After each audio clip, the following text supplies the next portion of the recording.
Hey everyone, welcome to a new episode of Lounging with Tony. Today we are at the V Wine Room in West Hollywood to lounge with singer-songwriter Dawn Richard, former member of Danity Kane and Diddy-Dirty Money. Today Dawn chats with me about her solo career and we get an answer to that burning question, will Danity Kane get back together? Find out on this episode of Lounging with Tony. Let's go.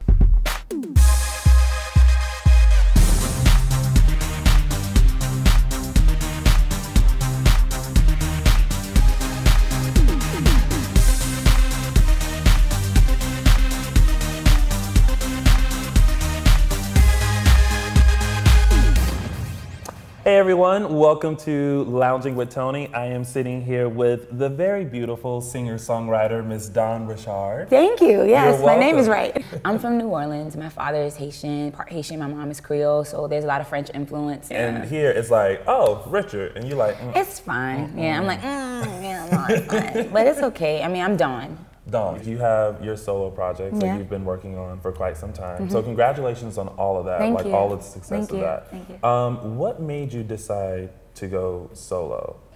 I thought it was time. I think Puff was tired, and I thought it would have been dumb to do another group or do anything remotely close to it. It just would have become redundant. People wouldn't have liked it, and I think people were already being nice when they liked me in Dirty Money. You know what I mean? I think they were being nice because that was a lot of transition for people to digest. Yeah. It's not like, oh, good, like, you know. I was lucky. I was honored. I was lucky because they still liked me. They still supported me. And they really didn't have to, because it's very hard to see someone go from a pop cultured group, something very manufactured, and have a strong fan base, and then decide to go and work for the guy who fired most of the girls in your group. Right. It's very difficult for people to digest. And a lot of people didn't like it. But for the most part, I had a really good group of people who followed me through that. Of course. So out of fairness, I thought if I was going to still do music, it would have had to be solo. It would have had to been on my own, because any other thing would have just been like, really, Dawn? Are you going to do another, you know? Are you sure about another group? Are you going to do another? It was just like, you know, so I just felt like it was time. With your albums, you're coming out with a trilogy album, which I feel like is the first time I've ever heard of any artist coming out with like a trilogy type of album. You have Golden Heart that came out in January. 15, Black Heart that's coming out, and then Redemption Heart next year. What is the theme and tone of each of these albums? Because for some reason I feel like there's a story. I wanted an album that if you open the lyric books, it could feel like a novel. If you read through them, you go like, yo, this is deep. Like, that's what I wanted. And so Golden Heart it's the story of a warrior. A female warrior in every sense of the word, but in different eras of her life. Right. Okay? Golden Heart is the modern day Joan of Arc. It's the beginning, the naivete of a warrior. First beginning to get her armor, her sword. It was a lot of tracks, and it was very militant and very aggressive and very assertive and a little naive in its lyrical content, and a lot of metaphors, a lot of just mighty and, you know, this, I'm oh so great and with my big old sword and watch me slay all of these dragons. And that's what I was coming into the music industry. Right. So Black Heart is the blood on your hands. It's the realization that you had to kill a few people to get where you are. And are you happy with that? Are you okay with that? Do you keep going? Or do you say this is way too much blood for me? Right. And so Black Heart is darker.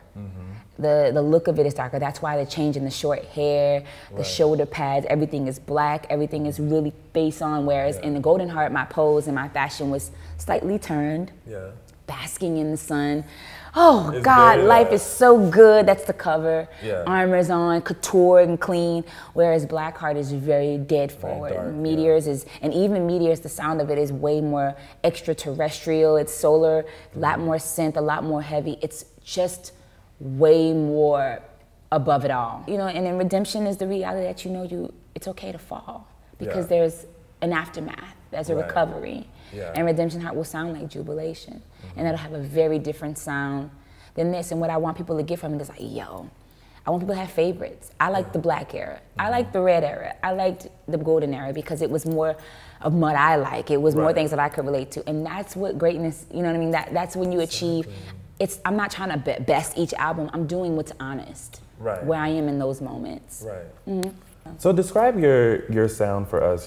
How would you describe that? Because it's very, I wouldn't describe it. It's very broad and different. Like when I listen to your albums, I get like a different vibe from each track. Like sometimes there's like this house, like electric type of vibe. And then there's that R&B like type of vibe to it. So what I've always been gravitated to was multiple sounds and genres of music. Yeah. So I'm only doing music that I would myself want to go to see. Right. And so I try to push those limits. So every time I do that, I try to incorporate all those things that I fell in love with. Yeah. Whether it's rock, electronic, dance. I am a huge dance, electronic, synth fan. Crystal Castles, you know, Purity Ring, like anything that, Bat for Lashes, Bjork. Oh my God, like it's just something about those sounds that intrigue me. Yeah. I would love to do those type of sounds in my music and still stay black, still stay urban, and still stay true to who I am vocally. And I feel like I've managed to do that. Yeah. So I can't describe those sounds and put that in a nutshell because I don't think I am the artist that is in that description or in that box. So cut to making the band and that experience. Like what was that like, that whole experience like for you? Because we watched it unfold, but you lived it like day to day, you know, cameras in your face, like, you know, trying to make this band, in the band, doing all this stuff. What was that whole experience like? Best experience of my life. Yeah. No question, no question. It was so much, you know, I hadn't left New Orleans like that. I was in New York, had no idea what I was doing. Nobody from New Orleans had ever been on TV like this. I had no platform, what to think. I didn't know what to do. I just knew I wanted to sing. Right. And I knew that I was in a competition, and being in a competition means you have to win. That's what I was groomed that way, so. Meeting those girls and going through that and planning that out and really trying to figure it out was one of the best experiences, better than college. It was better than college. Yeah. And that's something big because college was extraordinary for me. Like, you know, the professors, the idea, the studying, it was different. This was way more of this was life. This was studying life, and it was coming at me really quickly, and it grew me up really fast, and I met some really great women. Yeah. Yeah. For sure. Yeah. Then there was Danity Kane. Which is incredible. Wasn't Danity Kane. Yeah. What? And I actually went back and I watched that meeting. And as Diddy was like firing people, it cut to you and your face was like, what is happening? Like, what's going on? I'm so confused. It's like so scared. I didn't know what's going on. You're like, what? I was so confused. Like, does this just happen? Like, I was so confused. What was that moment like for you? It was what I looked like. What in the hell is going on? Because everything was happening so fast, and why I was so confused is people don't know. We were in a white van, because they transport us through the Scooby-Doo van every time we go to things. And we were all in a car like, bet, we gonna lie to Puff, and we gonna tell him that everything is cool, we're not fighting, we gonna just get this third album in, and everybody was like, agreed. We was like, we're not gonna bust, because all they had been hearing is what we had been fighting about, people not showing up to shows. Right. That was what they knew. Right. So I was like, bet, we just gonna lie. We were all like, bet, we just gonna be like, yay, and get this third album, and then we just go our separate ways. Right. So when we got upstairs, and bitches just started going for broke, I was like, I was so confused because we had said it, but I think what happened was the girls got put in situations where they got emotional. Yeah. We all did. It wasn't just the girls, it was all of us. And we just was trying to save ourselves. Like, it was like a sinking ship. Like, and it probably just went off. He just went off, and I just was like, I didn't expect that to be the ending because we had planned in the car for something very different. Yeah. So I was very surprised. Why do you think Diddy decided, I know you can't speak for him. I can't, ever. But like, what made you, why do you think Diddy decided to disband, like? I don't know, I think it was ego. You can't one-up someone who owns the company. Right. And I think that was one thing, and I don't know, I can't speak for it. I don't know why. Yeah. There could be things that were going on behind the scenes that I didn't know about. Right. You know, I was very boss employee with Puff, so I never, you know what I mean? I don't know why he would do that. But I do understand that if someone owns something, you cannot belittle them, and you cannot speak to them as if they aren't shit, because we have cameras on and it's their money. Right. I feel like ego got involved, and he was like, "Oh hell no, I run this Right. fire, like, fire, fire, fire." Yeah. Like he just, I don't even think he planned to do that. I think he was just like, "All right, bitch, bam, bam, bam, shot, shot, guns, guns, guns." I don't want you in the group. Yeah, I don't think. I think he was just like, "All right, bet I'm Puff." Clock, clock, clock, clock. I don't know, but I can't speak for anybody. All I know is I was not prepared. And then you went on to Diddy-Dirty Money. Diddy-Dirty Money. How was that experience? I loved it. I loved it. At first I was confused. At first I was like, this is gonna look so bad. Right. And, and at first I was like, this doesn't, I don't get how people are gonna rock with me after this. And they did. Why? Because the music was incredible. And Kalina was fantastic. Puff was fantastic. And what we were doing was revolutionary to me. And that's the only reason why I said yes. Yeah. It was because the music was insane. And that made my decision. That always was my leading decision. What was the music gonna bring? Yeah.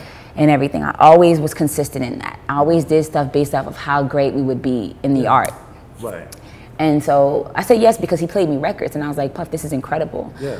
That's why I said yes to it, and I thought it was genius, and it was fantastic. It was some of the best times in my life. I toured more internationally there, and just work with people like Grace Jones, Swiss Beats, Nicki Minaj, T.I., Justin Timberlake, Bilal. Like, to be on records with them, I will never say anything negative about Puff because of those moments. Right.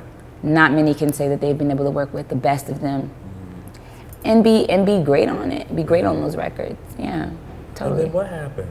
I don't know. I don't have the answers. I don't have the answers. So what happened? I don't know. I think we were touring, and then Puff was like, I don't think this is real. This is in my mind. Yeah. This is not, do not say Dawn said. Right. It's just, I think Puff was like, look, I am getting older, and this jumping off these stages with you young bitches is not the reality. And I don't know, he's got 100 million things happening.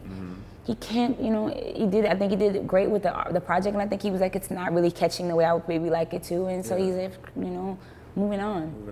So, with that, everybody wants to know, and especially after that 2-second lunch that y'all 20-second lunch that became the 2-day extravaganza. Everything. Yeah.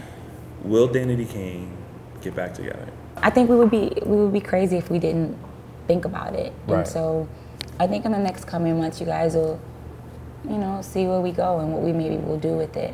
What I will say is I've never been happier to rekindle my relationship with them. Yeah. I missed them. Right. I miss them. And I think people won't understand that because people are here for, oh, you're successful and your solo career is great right now. Why would you even think of that? It's not about numbers, and it's not about how success. It's about doing something you started, and I genuinely joined Danity Kane because I wanted to be in Danity Kane. Yeah. I love those girls. I love the idea of what we did, and regardless of what it was a sisterhood. We built something. We built a brand, and I'm happy that we're back at one, and that's something that's a good feeling, and I'm grateful that people still even want that. Oh yeah. It's huge. So I want that. I'm grateful. I think we all are. Listen to the album. And so more than anything, it would be a definite yes if they would want to, definitely, because it's something that I think should be finished. There was a chapter in a book that was started that I think everybody wanted to read all the way through to the end, including us. Yeah.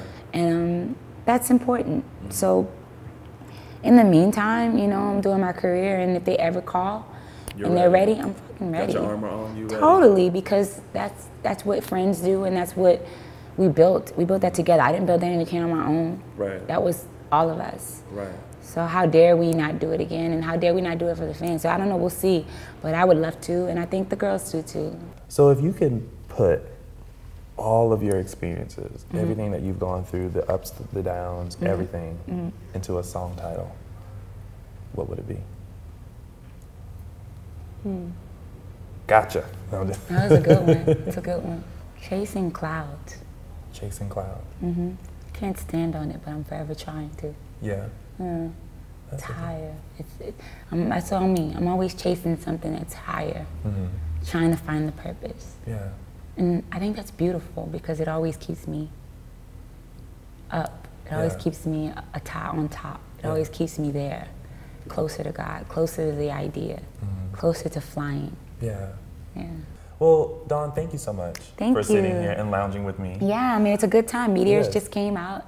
The single's on iTunes. Go get it. Get it. It's perfect time for us to talk. Perfect. I appreciate you so much. No, thank you. And thank you guys for tuning in. Big thank you for V Wine Room in West Hollywood for allowing us to come in and lounge.